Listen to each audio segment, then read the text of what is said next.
पहली बार कब और कहां हुआ था महाकुंभ? जाने कितने साल पुराना है इसका इतिहास। भारत का सबसे भव्य मेला कुंभ है, जिसे बचकर 12 साल में आयोजित किया जाता है। साल 2025 में महाकुंभ प्रयागराज में आयोजित किया जा रहा है, जिसकी शुरुआत 13 जनवरी से हो रही है। अगले 45 दिन तक चलने वाले महाकुंभ की शुरुआत पौष पूर्णिमा के दिन से होती है और महाशिवरात्रि यानी 26 फरवरी के दिन इसका समापन होगा। हिंदू ग्रंथों में कुंभ मेले को अमरत्व का मेला कहा गया है। इसीलिए कुंभ के मेले में अपनी अंतरात्मा की शुद्धि के लिए लाखों श्रद्धालु इस पवित्र स्थान पर स्नान करने के लिए आते हैं। महाकुंभ में दुनिया भर के संत, साधु व भक्त आस्था की डुबकी लगाते हैं। कुंभ मेला में शाही स्नान का विशेष महत्व है। जानते हैं सबसे पहला महाकुंभ कहाँ लगा था और पढ़ें इससे जुड़े रोचक तथ्य। महाकुंभ का इतिहास। महाकुंभ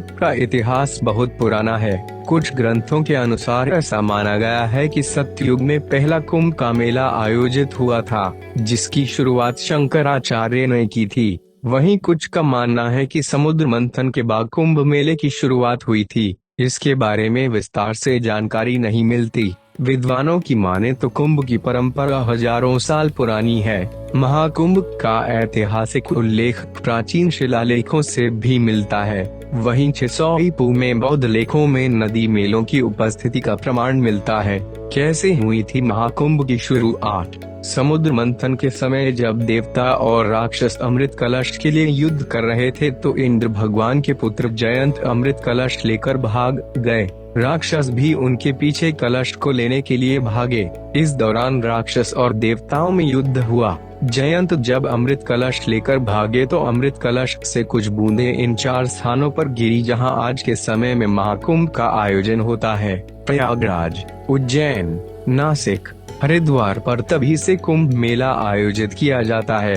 कुंभ शाही स्नान से पहले नागा साधु करते हैं ये 17 श्रृंगार। उत्तर प्रदेश के प्रयागराज में महाकुंभ का भव्य आयोजन होने वाला है। पौष पूर्णिमा के दिन 13 जनवरी 2025 से महाकुंभ की शुरुआत हो जाएगी और 26 फरवरी 2025 को महाशिवरात्रि पर इसका समापन होगा। 13 जनवरी के दिन ही पहला शाही स्नान भी किया जाएगा। बता दें कि महाकुंभ विश्व का सबसे बड़ा धार्मिक आयोजन है, जिसमें देश दुनिया से साधु, संत और श्रद्धालु शामिल होते हैं और पवित्र त्रिवेणी संगम पर आस्था की डुबकी लगाते हैं। खासकर महाकुंभ में नागा साधु आकर्षण का केंद्र रहते हैं। इसका कारण है उनकी जीवन शैली, पहनावा और भक्ति। नागा साधुओं के जीवन में 17 श्रृंगार का महत्व।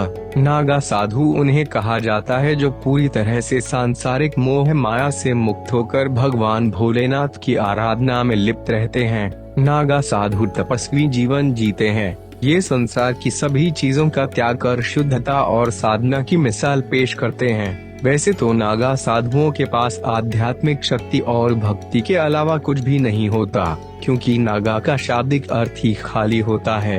लेकिन ऐसे 17 श्रृंगार है जो कि नागा साधुओं के पास अवश्य होते हैं। आइए जानते हैं इन श्रृंगारों के बारे में। हिंदू धर्म के 16 श्रृंगारों के बारे में तो कई लोग जानते हैं, जो कि सुहागन महिला के लिए महत्वपूर्ण होता है। लेकिन नागा साधु 16 नहीं बल्कि 17 तरह के श्रृंगार करते हैं और इसके बाद ही पवित्र नदी में डुबकी लगाते हैं। नागा साधुओं के यह 17 श्रृंगार हैं: भभूत, लंगोट, चंदन, चांदी या लोहे के बने पैरों के कड़े, पंचकेश यानी लट को 5 बार घुमाकर लपेटा हुआ, रोली का लेप, अंगूठी, फूलों की माला, हाथों में चिमटा, डमरू, कमंडल, जटाएं, तिलक, काजल, हाथों में कड़ा, विभूति का लेप, रुद्राक्ष। ये 17 तरह के श्रृंगार नागा साधुओं के जीवन में बहुत खास अहमियत रखते हैं और इन 17 श्रृंगारों को करने के बाद ही नागा साधु पवित्र नदी में डुबकी लगाते हैं।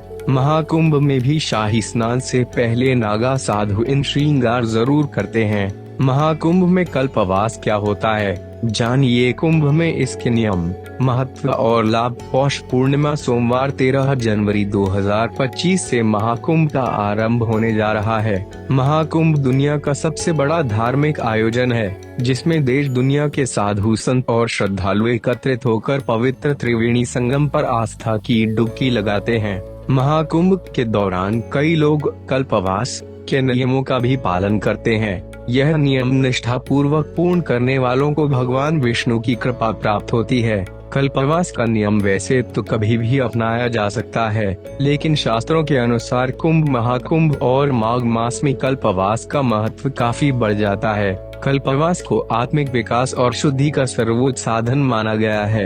आइए जानते हैं कल्पवास के महत्व, नियम और लाभ के बारे में। कल्पवास को आप आध्यात्मिक विकास का साधन भी कह सकते हैं। ज्योतिष आचार्य अनीश व्यास बताते हैं कि कल्पवास का मतलब होता है पूरे 1 महीने तक संगम तट पर रहकर वेदाध्ययन, ध्यान, पूजा में संलग्न रहना। इस दौरान भक्त को कठिन तपस्या और भगवत साधना करनी होती है।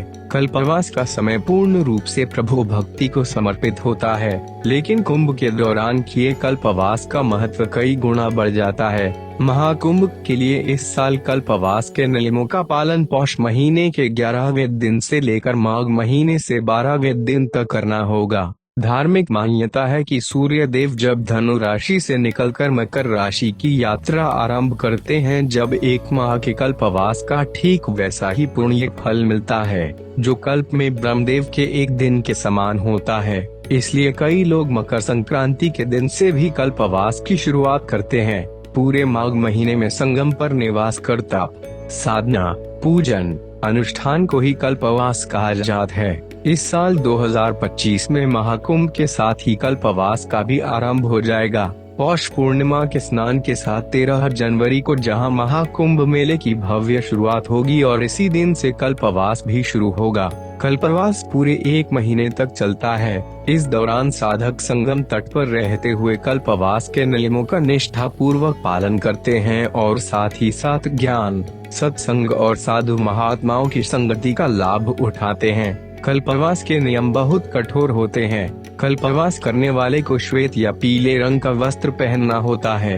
कल्पवास की सबसे कम अवधि 1 रात होती है। इसके साथ ही इसकी अवधि 3 रात, 3 महीने, 6 महीने, 6 साल, 12 साल या जीवन भर भी होती है। पद्म पुराण में महर्षि दत्तात्रेय द्वारा वर्णित कल्पवास के 21 नियम बताए गए हैं। जो व्यक्ति 45 दिनों तक कल्पवास करता है, उन्हें इन पूरे 21 नियमों का पालन करना अनिवार्य होता है। यह 21 नियम इस प्रकार हैं: सत्यवचन, अहिंसा, इंद्रियों पर नियंत्रण रखना, सभी प्राणियों पर दया भाव रखना, ब्रह्मचर्य का पालन करना, व्यसनों से दूर रहना, ब्रह्म मुहूर्त में जागना, नियमित 3 बार पवित्र नदी में स्नान करना, त्रिकाल संध्या का ध्यान करना, पितरों के लिए पिंडदान, दान, अंतर्मुखी जाप, सत्संग, संकल्पित क्षेत्र से बाहर न जाना, किसी की भी निंदा न करना, साधु संन्यासियों की सेवा, जप और कीर्तन, एक समय भोजन ग्रहण करना,